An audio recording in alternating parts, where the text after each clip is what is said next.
नमस्कार दोस्तों। बिहार विधानसभा चुनाव से पहले ही बीजेपी के सांसद अब घटने शुरू हो गए हैं और इंडिया गठबंधन के सांसदों में लगातार इजाफा हो रहा है और मोदी बौखलाए हुए हैं। 240 सांसदों वाली बीजेपी अब बिखरने की ओर अग्रसर हो चुकी है। मोदी के मंसूबे फेल होते जा रहे हैं और अगर कहें तो गुजरात रोबी की उल्टी गिनती ऐसा लग रहा है कि अब शुरू हो चुकी है। ऐसा क्या गजब हो गया कि जिसके चलते मोदी और शाह एक बार फिर से सारे मंसूबे उनके फेल होते हुए दिखाई दे रहे हैं। आखिर ऐसा क्या हो गया कि भारतीय जनता पार्टी के सांसदों की तादाद अब घटने की तरफ बढ़ चुकी है? क्या कारण है कि इंडिया गठबंधन के सांसदों की संख्या में इजाफा हो रहा है? आइए आपको विस्तार से बताते हैं। दरअसल 2024 के लोकसभा चुनावों में बीजेपी 303 सीटों से घटकर मात्र 240 सीटों पर सिमट गई, क्योंकि 2019 में 303 सीटें बीजेपी की आई थी। उस समय मोदी शाह को तगड़ा झटका 2024 के नतीजों के बाद में लगा और अब फिर से एक बड़ा झटका लगने जा रहा है।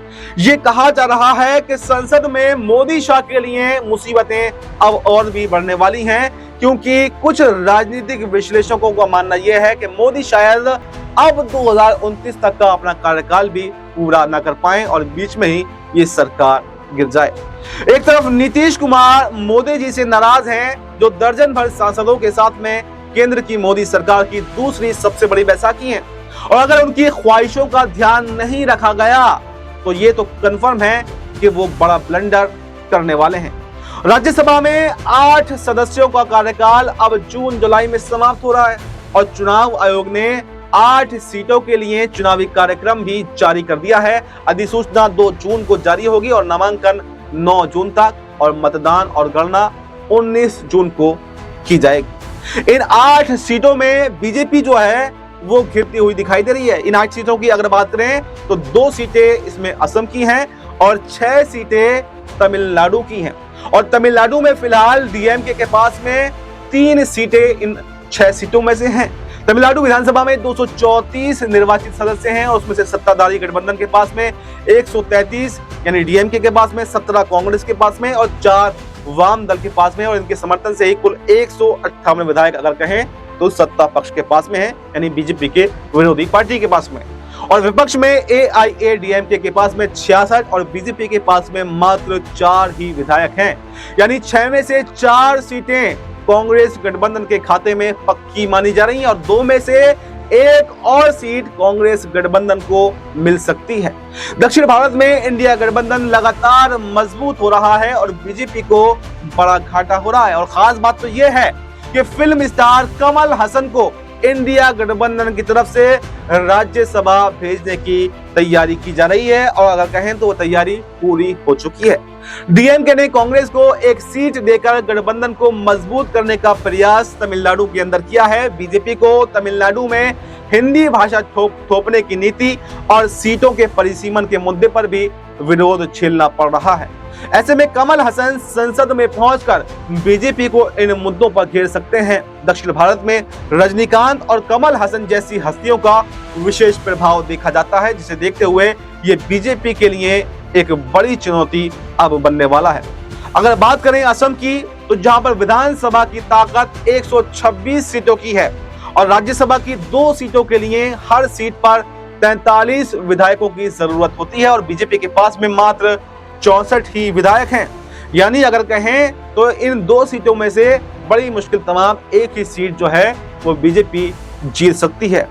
असम गण परिषद के 9 यूपीपीएल के साथ विधायक मिलाकर कुल संख्या 80 होती है, लेकिन 2 सीटों पर जीत के लिए 86 की संख्या होना जरूरी है। यानी अगर देखें मोटे मोटे तौर पर तो असम के अंदर भी भले ही सरकार बीजेपी की हो, लेकिन 2 सीटों में से एक ही सीट जीतने में कामयाब बीजेपी हो पाएगी और कांग्रेस के पास में, क्योंकि असम में 26 विधायक हैं, सीपीआई के पास में 1, एआईयूडीएफ के पास में 15, बॉर्डरलैंड पीपल्स फ्रंट के पास में 3 विधायक हैं। इन्हें मिलाकर जोड़ दें तो 45 से ज्यादा विधायक हो जाते हैं, यानी कम से कम एक सीट कांग्रेस के खाते में भी पक्की मानी जा रही है।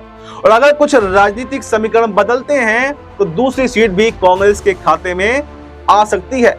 ये भी अंदाजा जो है वो लगाया जा रहा है, हालांकि कोई पुष्टि तो नहीं है, ये तो चुनाव के बाद में ही पता चलेगा कि किसके खाते में कितनी सीटें आती हैं। इसका असर राज्यसभा में बीजेपी की घटती स्ट्रेंथ पर भी पड़ने वाला है, क्योंकि लोकसभा में पहले ही संख्या गिरी है और अब राज्यसभा में भी बड़ी गड़बड़ी का सामना बीजेपी को करना पड़ रहा है, यानी घटती हुई संख्या का सामना अब बीजेपी को करना पड़ सकता है। ऐसे में कोई भी बिल या कानून पास कराना अब बीजेपी के लिए भविष्य में काफी ज्यादा मुश्किल होने वाला है।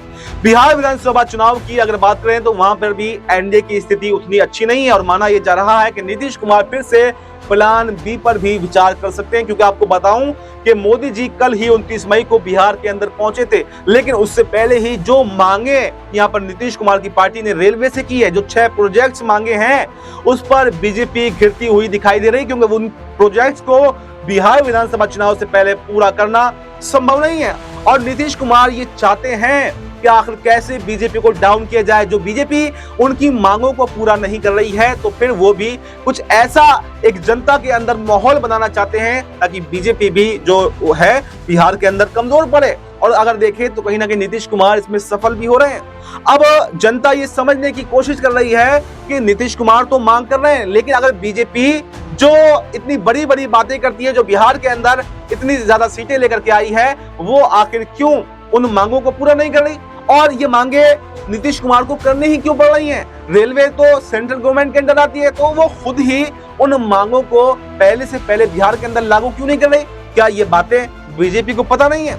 और अगर नीतीश कुमार इन सब बातों से बीजेपी को घेरने में कामयाब होते हैं तो इसका सीधा सीधा मतलब यह है कि नीतीश कुमार प्लान बी की तैयारी कर चुके हैं। और अगर प्लान बी की तैयारी में कामयाब हो जाते हैं और अगर एनडीए का साथ छोड़ देते हैं तो बड़ा झटका यहाँ पर मोदी और शाह को बिहार के अंदर लगने वाला है। वहीं नीतीश कुमार वापस से इंडिया गठबंधन में आकर किंग मेकर की भूमिका जो है वो निभा सकते हैं, क्योंकि नीतीश कुमार की एक ही मांग है कि सीएम फेज का ऐलान कर दीजिए, सीट शेयरिंग का फॉर्मूला जो है वो तैयार कर लीजिए। लेकिन बीजेपी इस पर कोई भी स्पष्ट जवाब नहीं दे रही है, क्योंकि जब नीतीश कुमार दिल्ली आए तब भी उन्होंने अपनी नाराजगी जताई और बैठक बीच में छोड़कर बिहार चले गए, तब भी कोई जो स्पष्ट जवाब है वो बीजेपी ने नहीं दिया। और जब मोदी जी बिहार पहुंचे तब भी कोई स्पष्ट जवाब इस पर आया नहीं। तो एक तरफ जहां लोकसभा में बीजेपी के लिए मुश्किलें बढ़ती हुई दिखाई दे रही हैं, वहीं पर ये 8 जो मैंने आपको बताई सीटें, 8 सदस्य राज्यसभा में निर्वाचित होने हैं, इस पर भी बीजेपी को बड़ा झटका लगता हुआ दिखाई दे रहा है।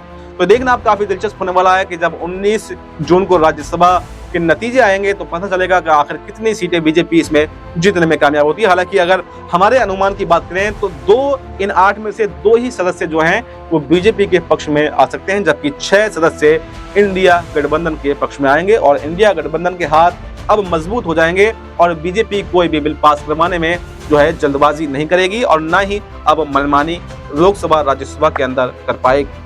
फिलहाल इस रिपोर्ट में इतना ही। इस रिपोर्ट पर आपकी क्या राय है? कमेंट बॉक्स में अपनी राय जरूर दें और हमें दीजिए इजाजत। नमस्कार।